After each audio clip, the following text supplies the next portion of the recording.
రాజకీయ కక్షతోనే తన భార్య జయసుధను కేసులో ఇరికించారని మాజీ మంత్రి పేర్ని నాని ఆరోపించారు. తమ గొడవంలో సివిల్ సప్లైస్ అధికారులే రేషన్ బియ్యం నిల్వ ఉంచారని అన్నారు.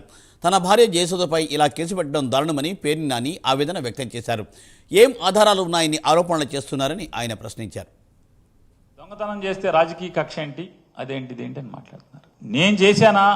నేను చేశానని చెప్పని మీకు ఆధారాలు ఉన్నాయి. ఎలా మీరు నేను దొంగతనం చేశానని మీరు మాట్లాడుతారు? ఇన్వెస్టిగేషన్ కంప్లీట్ అవ్వలేదని చెప్పనేమో మీ పోలీసులే చెప్తున్నారు. మన టార్గెట్ పేర్ని నానిగాడు, ఆయన వేసేయండి అంటే కాదు సార్, ఆడు కొడుకును కూడా వేసేయాలి సార్.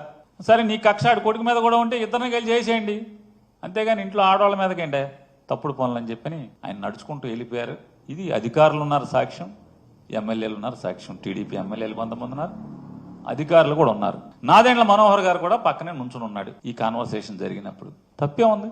రాజకీయ వైరం మాకు చంద్రబాబు నాయుడు గారికి ఉంది, కానీ ఆయన హుందాగా ప్రవర్తించినప్పుడు చెప్తాం తప్పే ఉంది. ఇవాళ రాజకీయ కక్ష లేదని మాట్లాడతారు.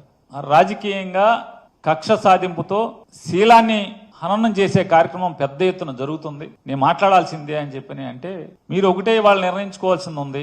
మీ భార్యకి బెయిల్ ముఖ్యమా, నీ రాజకీయ శీలం కాపాడుకోవడం ముఖ్యమా అనేది నువ్వు డిసైడ్ చేసుకోమని చెప్పని లీడర్లు గట్టిగా నాతో చెప్పిన దాని మీద 30 ఏళ్లుగా నన్ను నమ్ముకుని నా ఇంటికి అడుగుపెట్టినటువంటి నా ఇంటి ఇల్లాలకి ఆవిడ ఏ రోజు రాజకీయాల్లోకి తొంగి కూడా చూడనటువంటి, దేవుడు పూజలు తప్పితే మరొక వ్యాపకం కూడా లేనటువంటి ఆవిడ మీద నన్ను చేసుకున్న పాపానికి ఎంత ఆవిడ వ్యక్తిత్వాన్ని, నిజంగా అదృష్టం ఆవిడ ఆత్మహత్య చేసుకోకుండా మిగిలి ఉంటాం.